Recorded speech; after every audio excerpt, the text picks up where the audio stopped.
أعوذ بالله من الشيطان الرجيم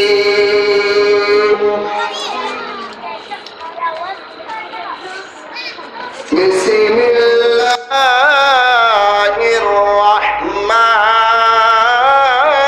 الرحيم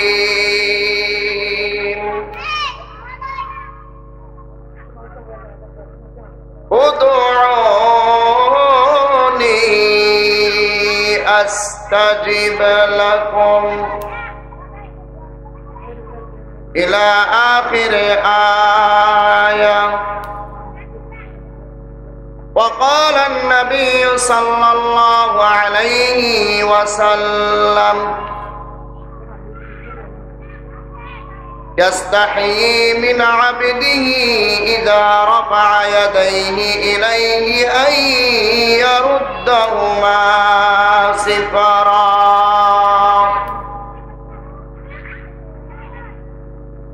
وقال تعالى في شان حبيبه مخبرا وآمرا إن الله وملائكته يصلون على النبي يا أيها الذين آمنوا صلوا عليه وسلموا تسليما. اللهم صل على سيدنا مولانا محمد وعلى آل سيدنا مولانا محمد. নবীজির প্রতি ভালোবাসা আছে না নাই? জোরে জবাব দিতে হবে, আছে না নাই? ভালোবাসা থাকলে আকাশ বাতাস মুখরিত করে, জবান খুলে উচ্চাস আওয়াজে নবীর শানে দরুদ পড়ুন। আল্লাহুম্মা সাল্লি আলা সাইয়্যিদিনা মাওলানা মুহাম্মদ ওয়া আলা আলি সাইয়্যিদিনা।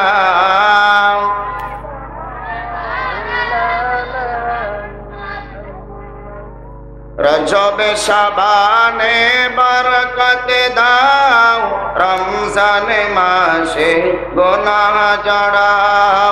রজবে শাবানে বরকত দাও, রমজানে মাসে গুনাহ জড়াও। সপ্তাহ জুড়ে তুমি বরকত দাও, জুমার দিনেতে গুনাহ জড়াও।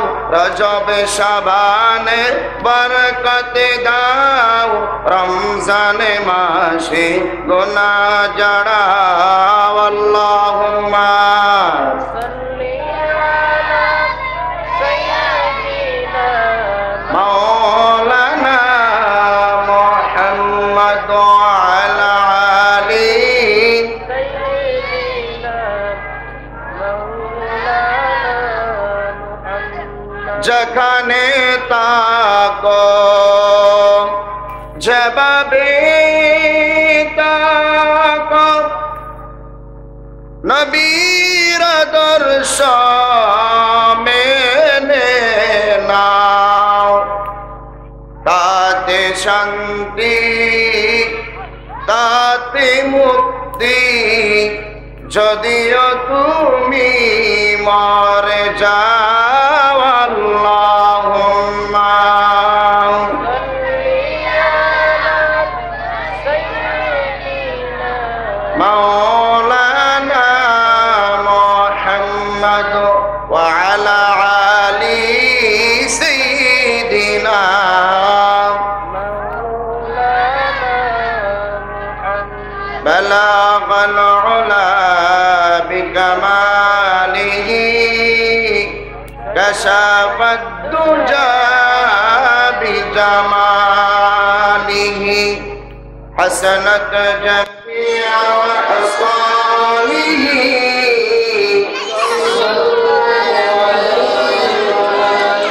والحبيب الذي ترجى شفاعته لكل حول من الأقوال مغتهم بلاغ العلا بكماله كشف الدجى بجماله حسنت جميع خصاله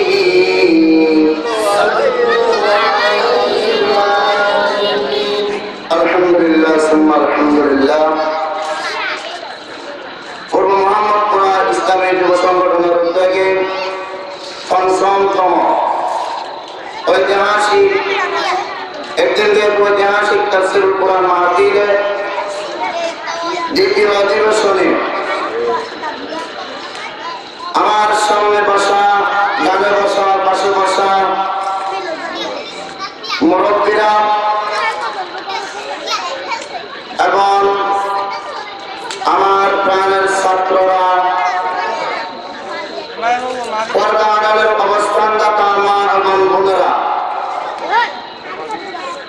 আলোচনার শুরুতে আমার অন্তরস্থল থেকে প্রাণ উজাড় করার সালাম, আসসালামু আলাইকুম ওয়া রাহমাতুল্লাহি ওয়া বারাকাতুহু। আপনারা সবাই কেমন আছেন? আরো জোরে আমার থেকে আমরা সবাই কেমন আছেন? ভালো আছে, এটা উত্তর হয়নি। মুসলমানদের জবাব হবে কেউ ব্যক্তি যদি আপনাকে যদি জিজ্ঞাসা করে ভাই আপনি কেমন আছেন, তখন একজন মুমিন বান্দা, একজন মুসলমান বান্দা থেকে উত্তর দিতে হবে আলহামদুলিল্লাহ ভালো আছি। ঠিক না? কেন? আমরা হলাম মুসলমান। আমরা কি মুসলমানদের চরিত্র সুন্দর হতে হবে। ঠিক না বলেন? আমার পূর্বে যিনি আলোচনা করে গেলেন, আমি হুজুরের আলোচনা শুনেছি, যা বলেছে তা কোরআন হাদিস থেকে বলেছে। ঠিক কিনা বলেন? আলেমরা কথা বলে কোরআন হাদিস থেকে, যারা কোরআন হাদিস থেকে কথা বলে তারা সত্যবাণী পৌঁছায়। ঠিক কিনা বলেন? আল্লাহ তাআলা আপনাদের সুপরিচিত আলেম পূর্ব মোহাম্মদপুরা কেন্দ্রীয় জামা মসজিদের সুনামধন্য খতিব হযরত মাওলানা নুরুল আফসার সাহেব, আল্লাহ তাআলা হযরতকে হায়াত দান করুন, সকলে বলুন আমিন। আলোচনার শুরুতে আপনাদের থেকে কয়েকটি কথা জিজ্ঞাসা করতে হবে, প্রশ্ন করতে হবে, আপনারা কি জবাব দিবেন? ইনশাআল্লাহ বলেন। এটা কিসের মাহফিল? কোরআনের মাহফিল। কিসের মাহফিল? কোরআনের মাহফিল। কোরআনের মাহফিল যেহেতু কোরআন থেকে কথা হবে, রাসূলের সুন্নাহ থেকে কথা হবে। ঠিক কিনা বলেন? কোরআনের মধ্যে কোনো ভুল আছে? জবাব দেন, ভুল আছে? সন্দেহ আছে? সন্দেহ থাকলে ঈমান থাকবে? থাকবে না। আমার কথা না, কার কথা? আরে যদি বলেন কার কথা? আমার ভাইয়ের, আমার বন্ধুরা, আজকে আমরা যে কোরআনের মাহফিল দিলাম, এই যে নাম দিয়েছি তাফসীরুল কোরআন মাহফিল, কে বলেন? এই তাফসীরুল কোরআন মাহফিলের মধ্যে কোরআন থেকে বয়ান হবে, রাসূলের হাদিস থেকে বয়ান হবে। আমরা এবার একটি কোরআন থেকে আলোচনা করবো আজকে, যে কোরআনের মধ্যে কোনো ভুল নেই, যে কোরআনের মধ্যে কোনো সন্দেহ নেই, এবং যারা সন্দেহ করবে তাদের ঈমান থাকবে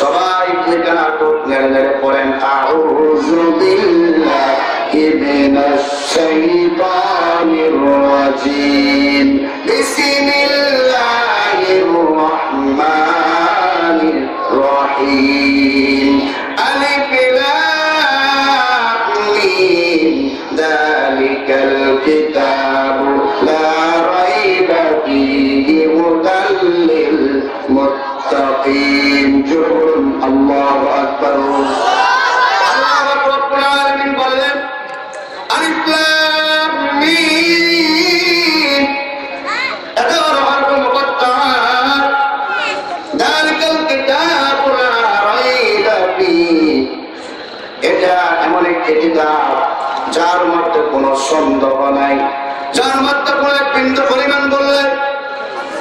এরপরে দ্বিতীয় পয়েন্টের মধ্যে আল্লাহ পাক রব্বুল আলামিন জানিয়ে দিলেন হুদাল লিল মুত্তাকিন, এবং মুমিন বান্দাদের জন্য, মুত্তাকি বান্দাদের জন্য, আল্লাহ বিরোধীদের জন্য, মুসলমানদের জন্য এই কোরআন কি হলো পথ প্রদর্শক।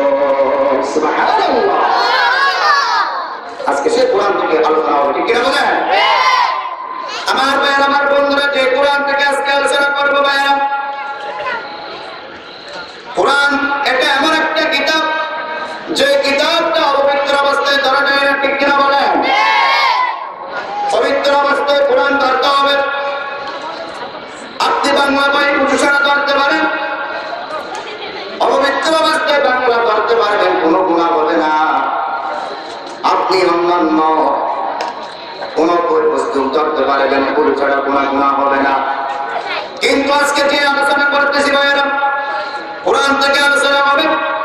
এই কোরআনটা এমন একটি কিতাব যে কিতাবটি ধরার আগে পবিত্রতা হতে হয়, এবং পবিত্রতা হবার করে কি করতে হবে? কোরআন যখন আমি একটি ছোট বড় বৃদ্ধ, আবার বৃদ্ধ মহিলারা, যুবতী মহিলারা, বৃদ্ধা মহিলারা, ছোট থেকে বৃদ্ধা পর্যন্ত যত মুসলমান নারীরা যখন কোরআন হাতে নেবে ভাইয়েরা, কোরআন হাতে নেওয়ার আগে উজু করতে হবে। উজু করার পরে কোরআন যখন ধরবো, কোরআন ধরার সাথে সাথে তাহলে কোরআন যখন পাঠ করার জন্য তৈরি হয়ে যাব। আগে শর্ত দিয়ে দিলেন কে? আল্লাহ রাব্বুল আলামিন এমন একটি শর্ত দিয়ে দিলেন, ও বান্দা তুমি যখন কোরআন শরীফ ধরবা, কোরআন শরীফ যখন তেলাওয়াত করার জন্য হাতে নেবা, ও বান্দা তোমাকে আগে প্রথমে শর্ত দিয়ে দিলাম। কি শর্ত? আমার কথা নয়, কোরআনুল কারীম 16 নম্বর সূরা নাহল 98 নম্বর আয়াতে কারিমার ভিতর আল্লাহ পাক রব্বুল আলামিন খুব সুন্দর করে জানিয়ে দিলেন। সবাই বলেন আউযু বিল্লাহি মিনাশ শাইতানির রাজীম বিসমিল্লাহির রাহমানির রহিম ফাইদা ক্বারা'তাল কুরআনা ফাসতা'iজ বিল্লাহি মিনাশ শাইতানির রাজীম জুরুন আল্লাহু আকবার। এটা আমার একটি কিতাব, সেই কিতাব থেকে কোরআনের আলোচনা হবে। সেই কিতাব থেকে কোরআন পাঠ করার জন্য সকাল এবং সন্ধ্যা, দুপুর এবং রাত্রে যখন সময়ের মধ্যে আপনি যখন কোরআন তেলাওয়াত করবেন, তখন আল্লাহ পাক রব্বুল আলামিন নড়ান দিয়ে দিলেন, ও বান্দা তুমি যখন কোরআন তেলাওয়াত করবা, আগে শয়তানের প্ররোচনা থেকে, শয়তানের ধোঁকা থেকে আশ্রয় চেয়ে নাও। সুবহানাল্লাহ। সে আশ্রয়টার নাম কি ভাইরা? সবাই বলেন আউযু বিল্লাহি মিনাশ শাইতানির রাজীম। তার প্রথম নাম্বার শর্ত হলো কোরআন পড়ার আগে আউযু বিল্লাহি মিনাশ শাইতানির রাজীম পাঠ করতে হবে। সুবহানাল্লাহ বলবেন না? সুবহানাল্লাহ। এরপর আমার ভাই, আমার বন্ধুরা বলে শুরু করে বলে আউযু বিল্লাহি মিনাশ শাইতানির রাজীম পাঠ করলাম। দ্বিতীয় নাম্বার কি করতে হবে জেনে নিন। একজন মুসলমান নরনারী যখন আউযু বিল্লাহি মিনাশ শাইতানির রাজীম পাঠ করবে, এরপরে দ্বিতীয় নাম্বার কি পালন করতে হবে? আমার বাইরে কোরআন থেকে জিজ্ঞেস করে কোরআন দ্বিতীয় নম্বরে কি করতে হবে? কোরআন সাথে সাথে জবাব দেন। সূরা নম্বর হলো 27 নম্বর সূরা, সূরা নম্বর সূরা নম্বর 3 30 নম্বর আয়াতে কারিমার ভিতর আল্লাহ পাক রব্বুল আলামিন খুব সুন্দর করে জানিয়ে দিলেন ইন্নাহু মিন সুলাইমান ওয়া ইন্নাহু বিসমিল্লাহির রাহমানির রাহিম। আল্লাহু আকবার। তাহলে প্রথমে পেলাম আউযু বিল্লাহি মিনাশ শাইতানির রাজিম পাঠ করতে হবে। দ্বিতীয় নম্বরে পাঠ করতে হবে বিসমিল্লাহির রাহমানির রাহিম। সুবহানাল্লাহ বলবেন না? আসো এরপরে কোরআন পড়বো। আমরা পড়বো কি পড়বো না? আমরা মুসলমান, আমরা সবাই কোরআন তেলাওয়াত করি, আমরা সবাই কোরআন পাঠ করি। কোরআন একটা এমন একটি কিতাব, যে কিতাবটা ভুল করলে কিন্তু কবিরা গুনাহ হবে। আপনি যখন নামাজের মধ্যে কোরআন তেলাওয়াত করবেন, সূরা ফাতিহা পাঠ করা শুরু করে দিলেন, ও বান্দা শুনে রাখো, জেনে রাখো, কোরআন এটা এমন একটি কিতাব। আপনি যদি ইমাম সাহেব হন, আপনি যতই বড় মুহাদ্দিস হন না কেন, আপনি যতই বড় মুফতি হন না কেন, আপনি যতই বড় আলেম হন না কেন, যত বড় মুফাসসির কালাম হন না কেন, আপনার কোরআন তেলাওয়াত যদি অশুদ্ধ হয়, আপনার কোরআন তেলাওয়াত যদি ভুল হয়, আপনার নামাজ কোনো কিছু আল্লাহর দরবারে কবুল হবে না। ঠিক কিনা বলে? আমার কথায় কোরআনুল কারীমে পারা নম্বর হলো 29 নম্বর পারা, সূরা নম্বর সূরা মুসাম্মিল। সূরা মুসাম্মিলের 3 নম্বর আয়াতে কারিমার ভিতরে আল্লাহ পাক রব্বুল আলামিন জানিয়ে দিলেন ওয়ারাতিলিল কুরআনা তারতিলা। জোরে বলুন আল্লাহু আকবার।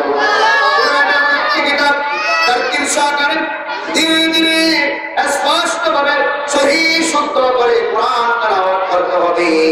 কোরআন এটা ভুল করা যাবে না। কোরআন ভুল করলে কি হবে বলুন? কি হবে বলুন? গুনাহ হবে। ছোট গুনাহ নাকি বড় গুনাহ? কোরআন যদি নামাজের মধ্যে যদি অশুদ্ধ তেলাওয়াত করা হয়, নামাজ থাকবে? নামাজ থাকবে না।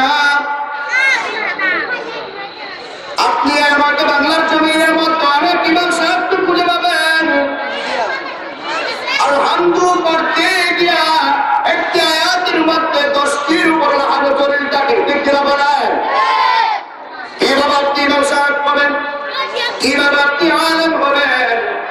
আজকে দেখেন এই পূর্ব মুহাম্মদপুরা এলাকার মধ্যে একটা কোরআনের মার্কাজ হয়েছে। আমরা সবার যারা আছেন নাই, আমরা কোরআনের মার্কাজ করেছি, যারা করেছে তাদেরকে ধন্যবাদ জানাই, তাদেরকে সেলুট জানাই।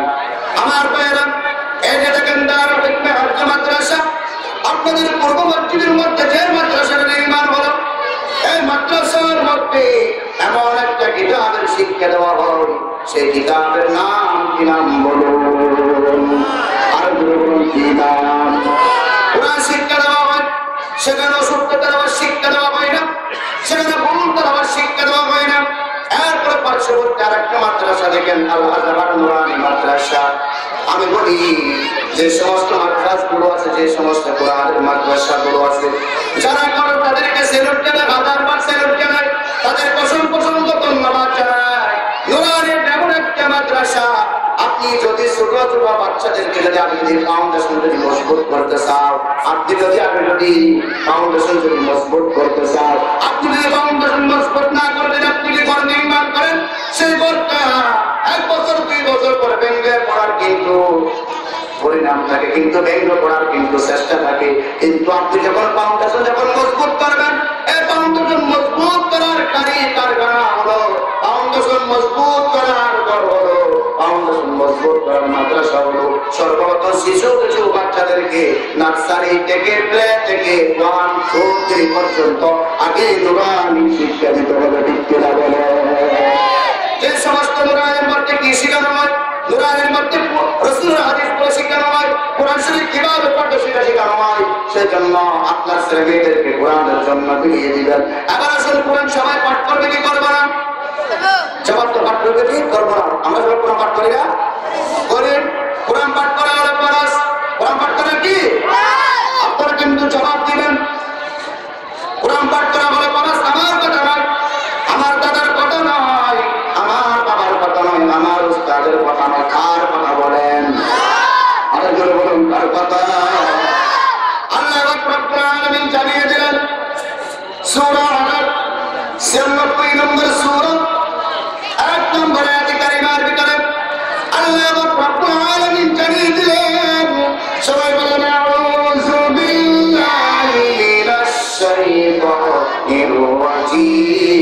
বিসমিল্লাহির রহমানির রহিম ইকরা বিসমি রাব্বিকাল্লাযী খলাক আল্লাহু আকবার ইকরা ইকরা এটা আরবি শব্দ ইকরা মানে হলো পড়ো কার নামে বিসমি রাব্বিকাল্লাযী খলাক তোমার রবের নামে যিনি আমাদেরকে সৃষ্টি করেছেন সুবহানাল্লাহ আমাদেরকে হাত দিয়েছেন কে আল্লাহ জোরে জবাব দেন হাত দিয়েছেন কে আল্লাহ চোখ দিয়েছেন কে জবান দিয়েছেন কে আল্লাহ বিবেক দিয়েছেন কে আল্লাহ এত সুন্দর পা দিয়েছেন কে আল্লাহ সে আল্লাহ পাক রব্বুল আলামিন এত সুন্দর আমাদেরকে বলে দিয়েছেন এত সুন্দর শরীর দান করলেন আপনি যদি একটু চিন্তা করে একটু বিবেককে চিন্তা করেন ভাইরা আমাদের থেকে দুইটা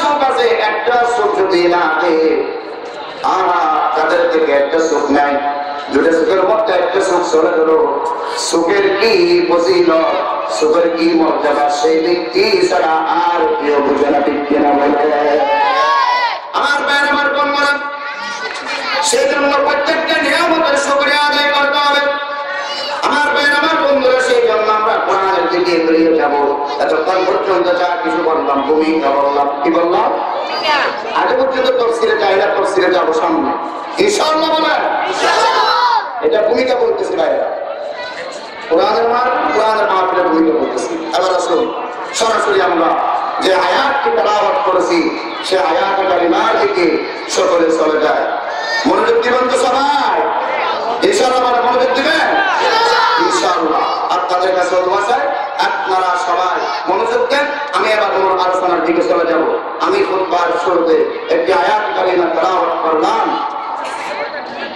সে আয়াত কালিমাটা হলো সূরা মুমিন সূরা কত নম্বর সূরা 40 নম্বর সূরা কত নম্বর সূরা আমি কিন্তু আমার হাজিরা নেব আমার আজকে আলোচনা হবে ক্লাসের মতো আমরা এখন ক্লাসে করতেছি শিক্ষক যেমন ছাত্রদেরকে উপদেশটি মানার জন্য চেষ্টা করে শিক্ষক আবার রিপ্লাই দিয়ে আবার হাজিরা নেওয়ার জন্য চেষ্টা করে তদরূপ আপনাদের থেকে মাঝে মাঝে হাজিরা নেওয়া রাগ করবেন না তো রাগ করে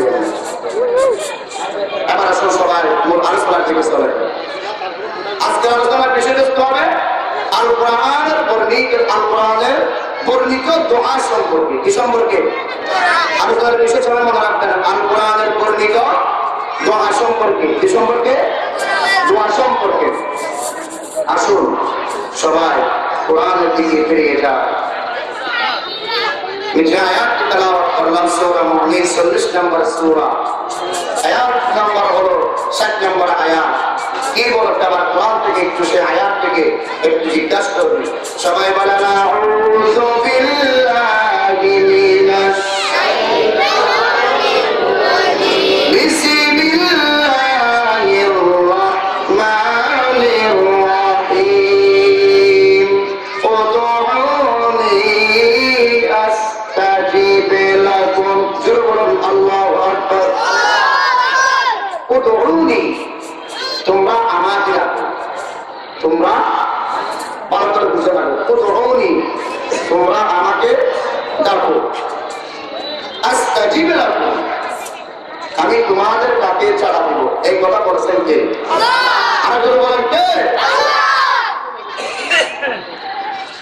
এরপর একটি হাদিস তেলাওয়াত করলাম এই হাদিসটি আবু দাউদ শরীফের 1273 নম্বর হাদিস মনে রাখবেন কোন কিতাব আবু দাউদের কিতাব কোন কিতাব আবু দাউদ শরীফ হাদিস নাম্বার হলো 1273 নম্বর হাদিস কত নম্বর হাদিস 1273 নম্বর হাদিস আসুন সে হাদিসে কি বলেছে জেনে নিন আল্লাহর নবী মাহবুব নবী বিশ্ব নবী মানবতার নবী নবী মুহাম্মদুর রাসূলুল্লাহ সাল্লাল্লাহু আলাইহি ওয়াসাল্লাম রাসূল করিম সাল্লাল্লাহু আলাইহি ওয়াসাল্লাম বলেন ইস্তাহি মিন আবদিহি ইযা রাফা ইয়াদাইহি ইলাইহি আই ইয়ারুদ্দাহুমা সিফরা আল্লাহর মাহবুব নবী বলেন বান্দা যখন যখন আল্লাহর কাছে উপরে হাত তোলা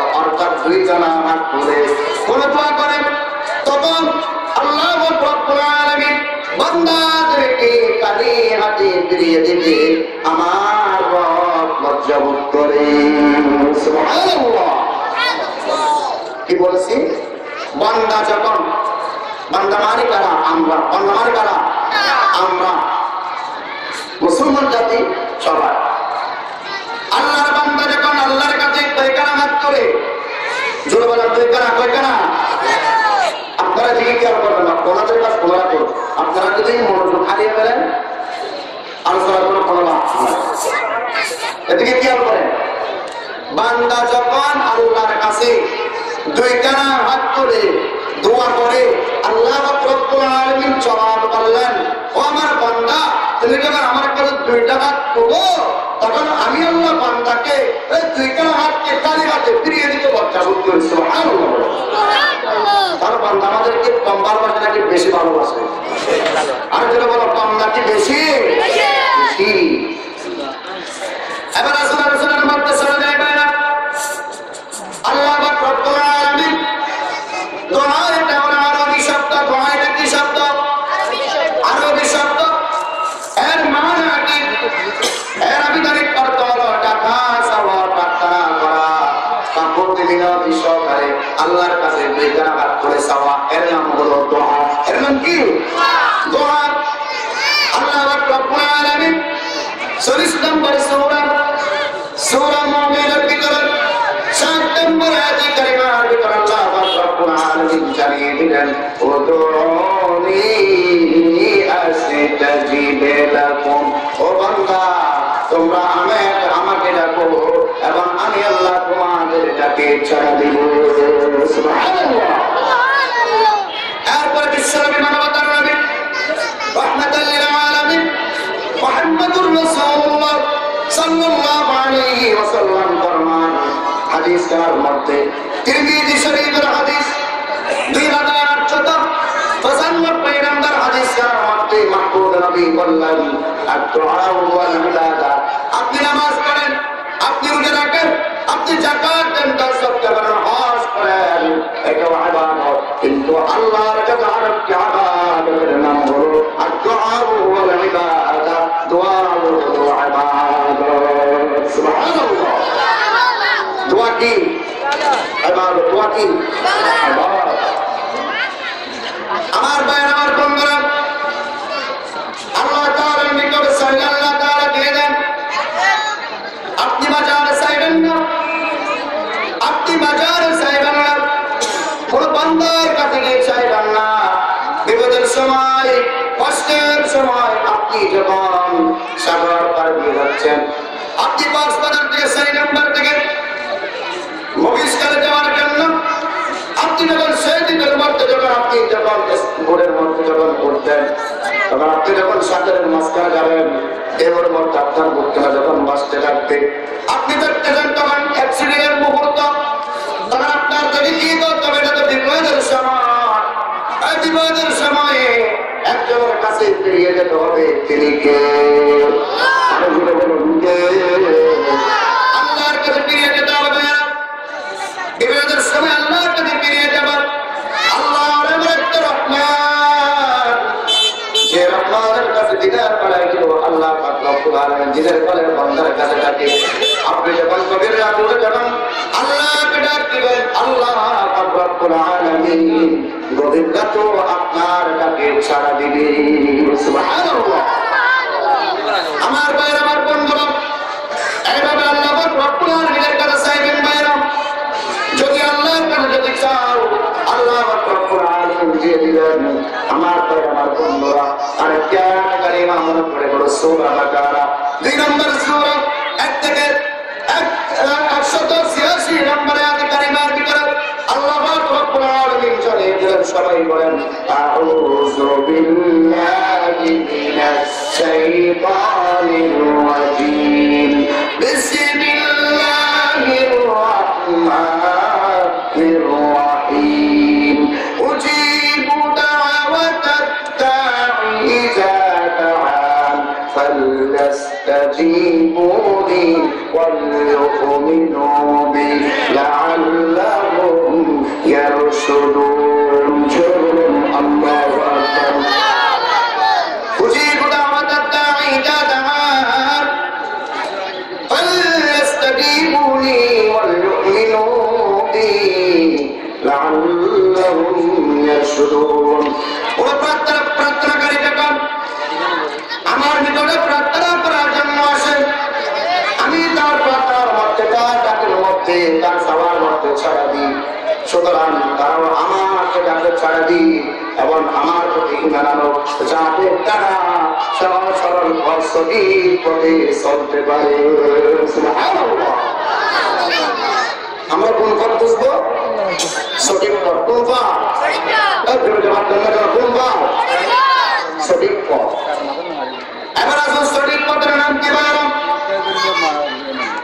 সঠিক পথের নাম কি একটু জেনে নি বাইরা আমি একটি সবাই নামাজের মধ্যে শেষ সূরা পাঠ করি সবার থেকে শেষ সূরাটি জানা আছে কুরআনুল কারীমে 110 সূরার মধ্যে প্রথম নাম্বার সূরাতুল ফাতিহা 5 থেকে 7 নম্বর আয়াতে কারিমার ভিতরে আল্লাহ পাক রব্বুল আলামিন জানিয়ে দিলেন ইহদিনাস সিরাতাল মুস্তাকিম সিরাতাল লাযিনা আন'আমতা আলাইহিম গায়রিল মাগদুবি আলাইহিম ওয়ালাদ-দাল্লিন আল্লাহু আকবার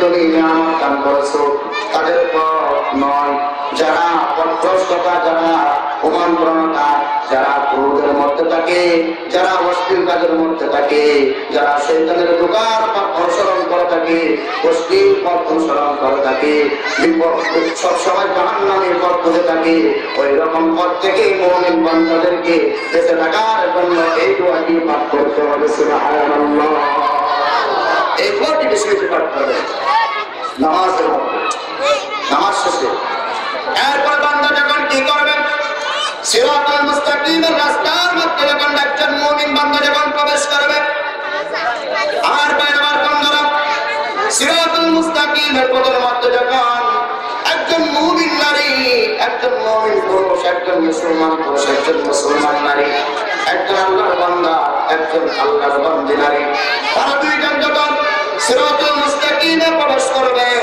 সিরাতুল মুস্তাকিমে প্রবেশ করার সাথে সাথে আল্লাহ পাক রব্বুল আলামিন ডাক দিয়ে দিলেন ও বান্দা আকিমুস সালাহ নামাজ নামাজ নামাজ সুবহানাল্লাহ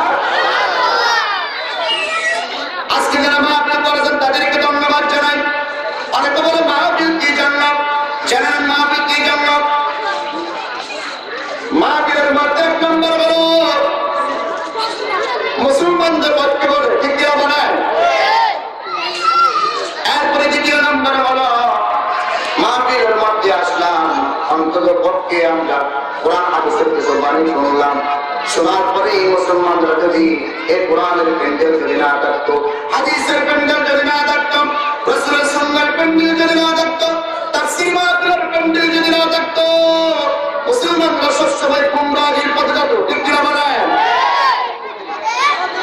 মুসলমানরা সবসময় আমরা কাদের নামাজ করি দুম্মুর নাসার জন্য মগিরাদের কুলাঙ্গ নামাজ করি আমরা যে আজকে যুবক ভাইয়েরা ভালো করে খেয়াল করুন আপনি যুবক যখন বিবাহিত করতে বিবাহ করবেন বিবাহ করতে রাসূলের সুন্নাত আদায় করার জন্য আমি আপনার সুন্নতি এবং আল্লাহর আমার সুন্নতি আলাইসা মিন্নি আমরা নাকা করে রাসূলের সুন্নাত আদায় করি রাসূলের সুন্নাতের মধ্যে কোনদিন কাদের ডাস থাকতে পারে না ঠিক কি বলেন গানের মাছ থাকতে পারে না গান বাজানো থাকতে পারে না আমরা এখন গান বাজানোর মধ্যে গিয়ে 30,000 35,000 40,000 টাকা দিয়ে আমরা উলঙ্গ নাচ গান করার জন্য মহিলাদেরকে বারাত করে নিয়ে আসি কিন্তু ইমাম সাহেবকে আত্ম করার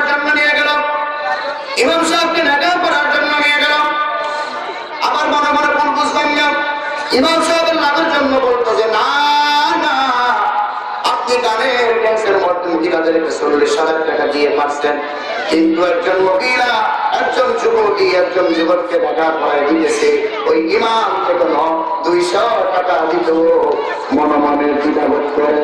ঠিক কিনা বলেন? টাকা দিতে চাই না। আমার ভাইয়ের, আমার বন্ধুরা, আমার আসলে আমার সিরাতুল মুস্তাকিমে প্রবেশ করলাম। সিরাতুল মুস্তাকিমে যখন সবাই প্রবেশ করব, তাহলে কি করতে হবে ভাই? হযরত ইব্রাহিম নবী থেকে শিক্ষা নেন। হযরত ইব্রাহিম আলাইহি ওয়াসাল্লাম আল্লাহর দরবারে জিকির হাত করে সবসময় দোয়া করতেন। কোরআন থেকে শোনাচ্ছি ভাইরা, সূরার নাম হলো সূরা ইব্রাহিম, 14 নম্বর সূরা। 40 নম্বর আয়াতে কারিমার ভিতরে আল্লাহ রব্বুল আলামিন খুব সুন্দর করে জানিয়ে দিলেন।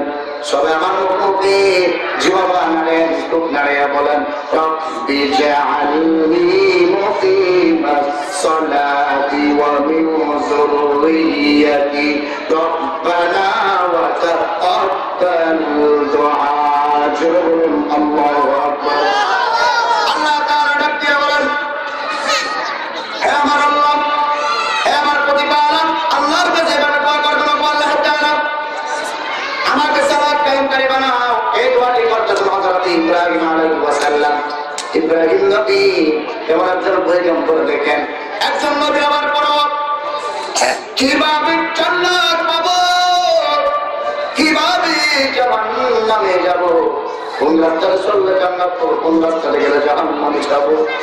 হযরত ইব্রাহিম আলাইহিস সালাম বারবার মৃত্যুর স্মরণ করতেন এবং নিজে নিজে গবেষণা করতেন। আমি নিজে নামাজ পড়ে, কিন্তু আমার পরিবার কোনো নামাজ পড়ে না।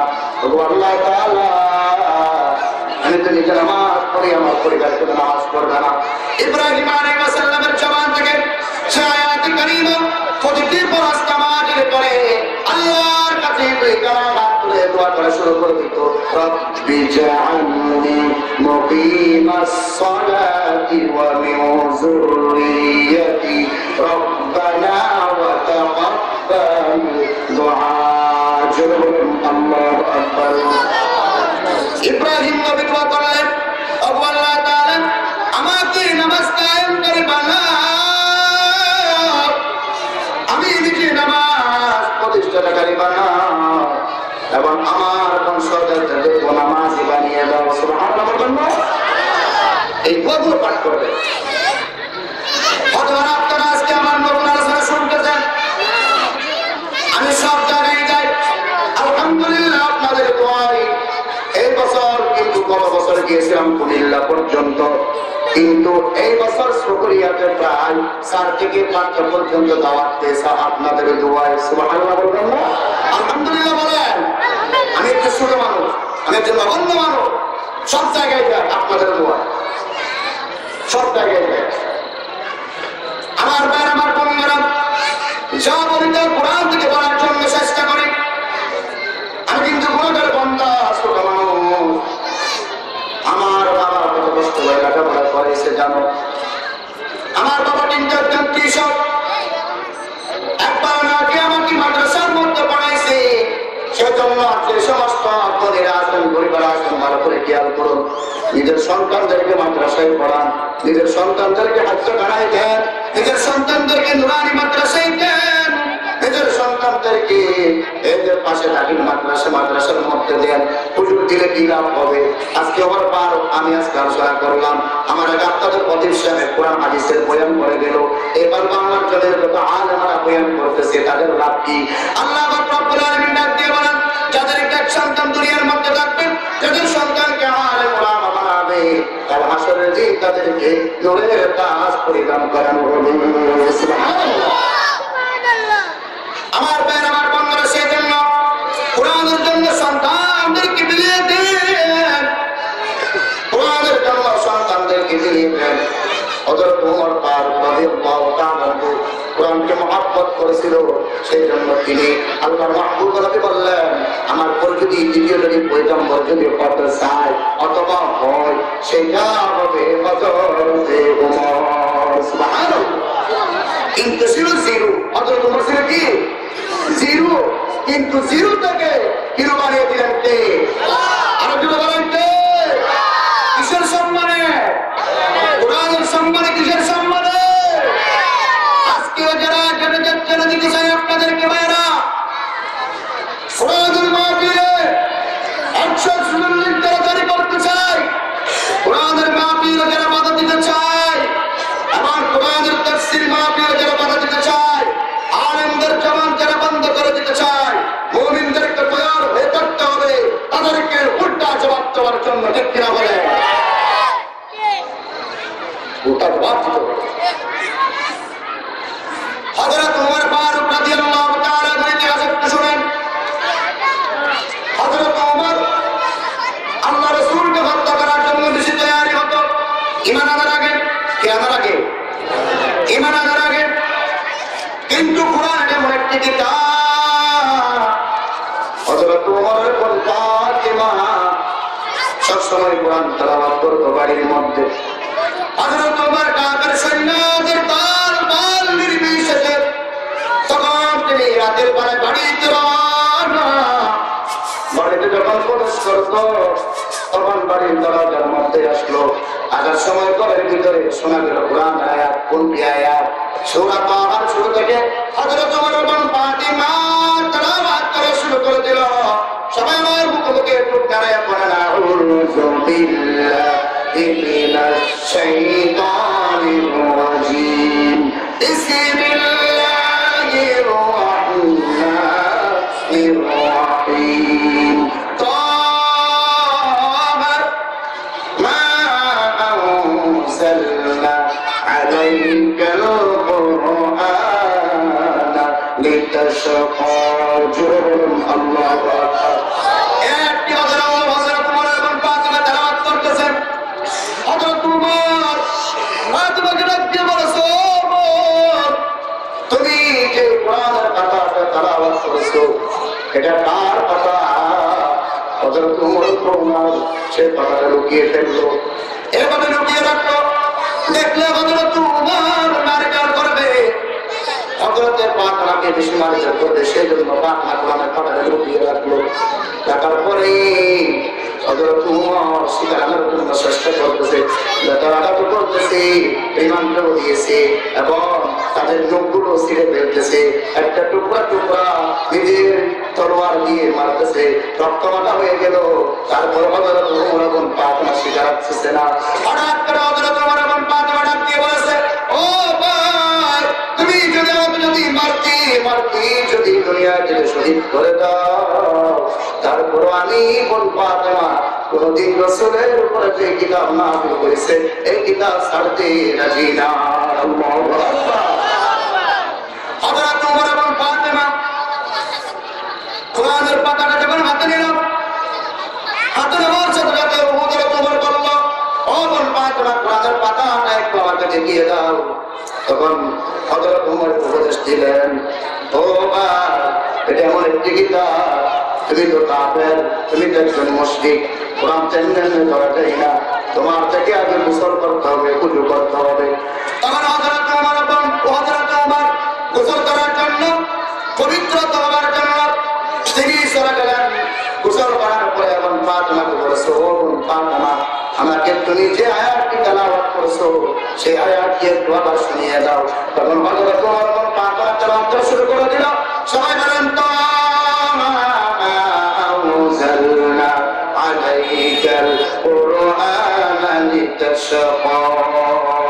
এই তেলাওয়াত যখন শুরু হলো, হযরত ওমর বলেছে, ও বোন ফাতিমা তুমি যে মুহাম্মদের কিতাব তেলাওয়াত করেছো ওই কিতাব নিয়ে এই মুহাম্মদের কাছে তোমাকে নিয়ে যাও।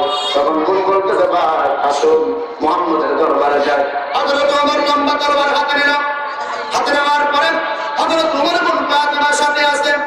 এরপরে রওনা দিল রাসূলের দরবারে। সমস্ত সাহাবায়ে কেরামরা হযরত আবু বকর সিদ্দিক রাদিয়াল্লাহু তাআলা আনহু আল্লাহর রাসূলকে গিয়ে বলেছে, ইয়া রাসূলুল্লাহ, ইয়া হাবিবাল্লাহ, কাফেরদের নেতা, কাফেরদের বীর, কাফেরদের সৈনিক ওমর আপনার উপর দাওয়াত নেওয়ার জন্য আসতেছে। বলছে আপনি একটু তাড়াতাড়ি লুকিয়ে যান। আল্লাহর মাহবুব নবী কেমন নবী দেখেন, কিন্তু আল্লাহ রাসূল সাল্লাল্লাহু আলাইহি ওয়াসাল্লামকে সবকিছু অন্তরের মধ্যে জানিয়ে দেন কে? আরো জোরে বলুন কে? আমার মাহবুব নবী তখন সাহাবায়ে কেরামদেরকে বলে, সাহাবারা শুনে রাখো, হযরত ওমর আমার গর্দনকে আমার জন্য আসতে জানা, হযরত ওমরকে আসতে দাও। তখন হযরত ওমর আল্লাহর মাহবুব নবীর কাছে গেলেন। কাছে যাওয়ার পরে হযরত মাহবুব নবীর চেহারার প্রতি তাকিয়ে থাকতেছে। আল্লাহু আকবার। হযরত ওমর আল্লাহ রাসূলের চেহারা প্রতি দেখে একবার সুবহান আল্লাহ, আবার কান্নার আওয়াজ দেন। এইভাবে হযরত ওমর আল্লাহ রাসূলকে দেখতে দেখতে হঠাৎ করে নিজের দিলের মধ্যে শান্তি চলে আসলো, রহমত চলে আসলো। আল্লাহ রাব্বুল আলামিনের কাছে আল্লাহ রাব্বুল আলামিন এমন রহমান যে নবীকে হত্যা করার জন্য গিয়েছে ওমর, কিন্তু ওমর যখন আল্লাহর মাহবুব নবীর কাছে গেল, যাওয়ার সাথে সাথে যে রাত হযরত ওমর থেকে 100% রাত ছিল, ওই রাতগুলা আল্লাহ রাব্বুল আলামিন হযরত ওমরকে জিরো রাত বানিয়ে দিলেন। সুবহানাল্লাহ। এরপর হযরত ওমর আল্লাহ রাসূল সাল্লাল্লাহু আলাইহি ওয়াসাল্লামকে ডাক দিয়ে বললেন, হে মাহবুব নবী, আমি একটা কোরআনের বাণী শুনলাম, আমার মনটা খুব সুন্দর করে তেলাওয়াত করতেছেন। আপনি সেই তেলাওয়াতটা আমার শোনার পরে আমি আর থাকতে পারতেছেন, আপনার দরবারে চলে আসলাম। সুবহানাল্লাহ। আপনার দরবারে চলে আসলাম। তখন আল্লাহ রাসূল সাল্লাল্লাহু আলাইহি ওয়াসাল্লাম তাশরীফে কাসীরের মধ্যে এসেছে। ভাইয়ারা, হাদিস কানার মধ্যে এসেছে যে তরবার নিয়ে ওমর গিয়েছিল, সেই তরবারটা আল্লাহর রাসূলের পা মুবারকের মধ্যে বিলিয়ে দিল। আল্লাহু আকবার। যে তরবার নিয়ে রাসূলকে হত্যা করার জন্য গিয়েছিল, সেই তরবারটা আল্লাহ রাসূলের পা মুবারকের মধ্যে রাখলো। রাখার পরে আল্লাহ রাসূল সাল্লাল্লাহু আলাইহি ওয়াসাল্লাম একটু আরবি ভাষার মানুষ ছিল, তারা আরব দেশের মানুষ, কিন্তু কোরআনের মানে বোঝে, তারা তাদের ভাষা ছিল কোরআনের আরবি ভাষা। সুবহানাল্লাহ। সেজন্য হযরত ওমর কোরআন আয়াত তেলাওয়াত করলো, অর্থ বুঝতো। তখন হযরত ওমর যে আয়াত তেলাওয়াত করলো, ওমর কোন পারছে না। তেলাওয়াতের কারণে হযরত ওমরের মধ্যে বয়ানে দিল কে? আরো জোরে বলেন কে? ওমরের কথা উত্তরের মধ্যে যখন বয়ানে আসলো, আল্লাহর মাহবুব নবীকে বলেছে, ইয়া রাসূলুল্লাহ, ইয়া হাবিবাল্লাহ, আর দেরি করতে চাই না, আমাকে এখন পড়িয়ে দেন। আপনার হাতে হাত রাখলাম। সবাই বলেন লা ইলাহা ইল্লাল্লাহু মুহাম্মাদুর রাসূলুল্লাহ সাল্লাল্লাহু আলাইহি ওয়াসাল্লাম। তাহলে আবার দেখেন, যিনি রাসূলকে হত্যা করার জন্য এসেছিল হযরত ওমর, কিন্তু কোরআনের কাছে আসার কারণে, কোরআনকে মানার কারণে, কোরআনকে পড়ার কারণে, কোরআনকে বোঝার কারণে, কোরআনকে মহব্বত করার কারণে সম্মান বাড়িয়ে দিলে কে? আল্লাহ। আর যদি বলেন কে? আল্লাহ। সেই জন্য আপনার কোরআনের সাথে থাকতে রাজি আছেন? তারা কেন রাজি আছেন? তুই কেন হাত তুলে আল্লাহকে দেখা? আরে তাকবীর। আল কোরআনের আলো, আল হাদিসের আলো, কোরআন হাদিস শেখানে,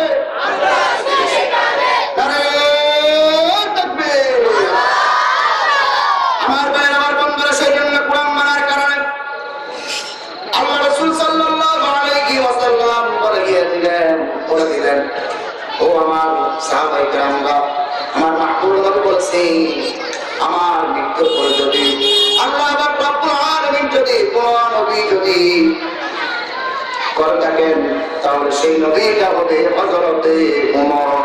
সুবহানাল্লাহ। একদিন আল্লাহ রাসূল সাল্লাল্লাহু আলাইহি ওয়াসাল্লাম নিজের বিবিদেরকে নিয়ে, নিজের স্ত্রীদেরকে নিয়ে কথাবার্তা বলতেছে। কি বলতেছে? গল্প গুজব বলতেছে। আমরা বলি এরকম, বাড়ির সবাই নিয়ে, কি বলেন, বাড়ির সবাই নিয়ে একটু আমরা রাত্রেবেলায় মজা করার জন্য, গল্প গুজব করার জন্য বসি। কে কিনা বলেন? আল্লাহ রাসূল সাল্লাল্লাহু আলাইহি ওয়াসাল্লাম একটি রাসূলের স্ত্রীদের সাথে ঝগড়া বেঁধে গেল। তখন এই ঝগড়াটা এক স্ত্রী বলছে, ওরকম আরেক স্ত্রী বলছে, এরকম এভাবে এভাবে যখন ঝগড়া আসতেছে, রাসূল কোনো মতে সমাধান দিতে পারতেছে না, তখন দরজার মধ্যে এসে একটু টোকা দিয়ে দিল, সুবহানাল্লাহ বলেন না, একটা যখন আঘাত দিয়ে দিল, তখন বুঝতে পেরেছে স্ত্রীরা হযরত ওমর এসেছে। তখন রাসূল সাল্লাল্লাহু আলাইহি ওয়াসাল্লাম ওই দরজার দিকে তাকানোর সাথে এরপর আবার যখন তাকানোর জন্য সুযোগ পেয়ে গেল, দেখতেছে একটা ভিডিও রাসূলের সামনে নেই, আল্লাহু আকবার। কিন্তু হযরত ওমরকে এরকম করে দিত, এমন ওমর চিন্তা করে হযরত ওমরের মতো সৈনিক কথা হবে না। আজকে রাষ্ট্রের মাধ্যমে হযরত ওমরের মতো নেতা থাকতো, সামাজিক জীবনে হযরত ওমর যদি থাকতো, পারিবারিক জীবনে যদি হযরত ওমর যদি থাকতো, রাষ্ট্র জীবনে যদি হযরত ওমর থাকতো, উপজেলার মাত্র যদি হযরত ওমর যদি থাকতো, আজকে যদি ইউনিয়ন পরিষদের মধ্যে যদি হযরত ওমরের আইন থাকতো, আজকে যদি সংসদ ভবন পর্যন্ত যদি হযরত ওমরের যদি থাকতো, এই কোরআন যদি আজকে যদি আমরা সংসদ ভবনে যদি বসাতে পারতাম, আজকে বাংলার জমিনটা জান্নাতি জমিন হয়ে যেত, ঠিক কিনা বলে? আমাদের মাননীয় প্রধানমন্ত্রীকে কাছে আমার একটা প্রশ্ন, আমার একটা আবেদন, আমার একটা দরখাস্ত, ভাইয়েরা আপনারা কিন্তু নেগেটিভ হিসাবে নেবেন না। আমরা যদি মাননীয় প্রধানমন্ত্রী কোরআন তেলাওয়াত করে, ফজরের নামাজ করে কোরআন তেলাওয়াত করে, আমরা চাই ও মাননীয় প্রধানমন্ত্রী আপনি হলেন একজন মা, আপনি হলেন মা এসে উত্তরসূরি। ও মা, পর্দা এমন একটা জিনিস, পর্দা হলো ফরজ। আজকের মায়েরা কিন্তু স্বামী বিদেশে, ও কিন্তু এখন সারা বাংলাদেশের মধ্যে দেখায় এখন পুরুষদের সাথে মেলামেশা করে, আসে নাই? এরকম স্ত্রী আসে না নাই? আজকে দেখেন মার্কেটে গিয়ে দেখেন পুরুষদের সেই মহিলা বেশি, ঠিক কিনা বলে? এটা একটা বড় কিয়ামতের আলামত। ব্যবহারটা চলতে মহিলারা বেশি, এখন ডিজাইনের বোরকা চলে এসেছে। আমি বর্তমান চুপ্পা পড়লাম, আপনি মহিলাও বোরকা পড়েন, এমন বোরকা পরিধান করবেন মা, একটা বোরকার মধ্যে যেন দুইটা হাত উঠতে পারে, ঠিক কিনা বলেন?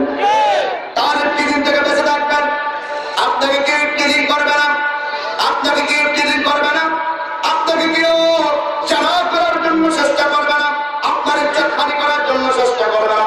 আপনার মার শরীরের যদি অঙ্গ প্রত্যঙ্গ যদি পুরুষের চোখে যদি না পড়ে, পুরুষের চোখের পাওয়ার হলে এমন একটি পাওয়ার, ও যুবক, যুবকদের পাওয়ার এমন একটি পাওয়ার, যুবকেরা যেখানে তাকায় সেখানে শেষ করে দেবে, ঠিক না বলেন? অসত্যটা পানিতে ডিম পারে, কিন্তু শুকনাতে অস্তব্ধের ডিম থেকে বাচ্চা বাহির হয় কিভাবে, খেয়াল করুন। অস্তব পানিতে বসে থাকতো, তার ডিম কিন্তু মাটির শুকনার মধ্যে আসে, পানির মধ্যে বসতো রাজার মতো বসে, আবার ডিমের এইভাবে তাকাইলো। এই ডিমের তাকানোর কারণে এই ডিমগুলো থেকে চোখের পাওয়ারে ডিমগুলো থেকে বাচ্চা বাহির হয়ে গেল। সুবহানাল্লাহ। এটা কে দিয়েছেন? আর কে দিয়েছে? আল্লাহ দিয়েছেন। এবার সেজন্য মা বোনেরা সবার থেকে কিন্তু আদালত জবাব করে আদালত জবাব দেবে, সবার আলোচনা শেষ করে দিতেছি। সেজন্য মা বোনেরা পর্দা করতে হবে, পর্দা করা কিন্তু খরচ, পর্দা করা কিন্তু পর্দা চলবেন না, এমন বোরকা পরিধান করবেন আপনার অঙ্গ প্রত্যঙ্গ যখন পুরুষের স্পর্শ করতে না পারে, আপনার অঙ্গ প্রত্যঙ্গ যেন পুরুষের স্পর্শ করতে না পারে, আপনার একটা বোরকার মধ্যে এমন একটি বোরকা পরিধান করাবেন। আপনার মেয়েদেরকে শিক্ষা দেন, বাবা যারা আছেন, ভাই যারা আছেন, আপনার ছোট বোনকে শিক্ষা দেন, আর যারা বাবা আপনার মেয়েদেরকে শিক্ষা দেন, আর যারা স্বামী আছেন আপনার স্ত্রীদেরকে শিক্ষা দেন, আর যারা যুবকরা আছো আপনার যুবতীদেরকে শিক্ষা দেন। এমন একটা বোরকা পরিধান করো, একটা বোরকার মধ্যে যেন দুইটা মহিলা করতে পারে, ঠিক কিনা বলে? দেখবেন ইত্তেজি মারামারি কানাকানি কোনাকুনিকে শোনায়। আজকে দেখেন ভাইয়েরা এই কাশিমপুর কারাগারের মধ্যে আজকে কোরআনের পাখিকে বন্দী করে রেখেছে। এই কোরআনের পাখিকে শীতকালের মধ্যে কিন্তু একটা কম্বল দিয়ে রাখা হয়েছে, কিন্তু আরেকজন নেতা কর্মীদেরকে ওই কারাগারের মধ্যে যুবতী মহিলাদের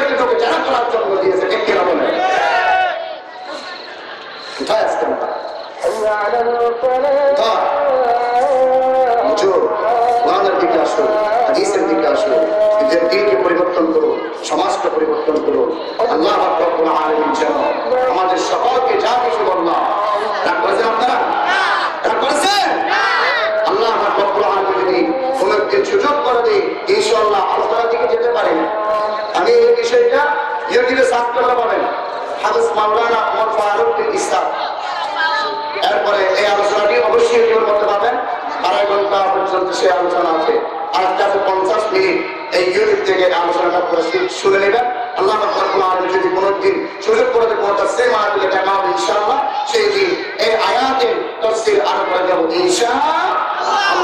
আমাদের সকলকে যা কিছু বললাম, আমাকে এবং আপনাদেরকে আমল করার তৌফিক দান করে সকল বলুন আমিন। আমার তৌফিক ইল্লা বিল্লাহ।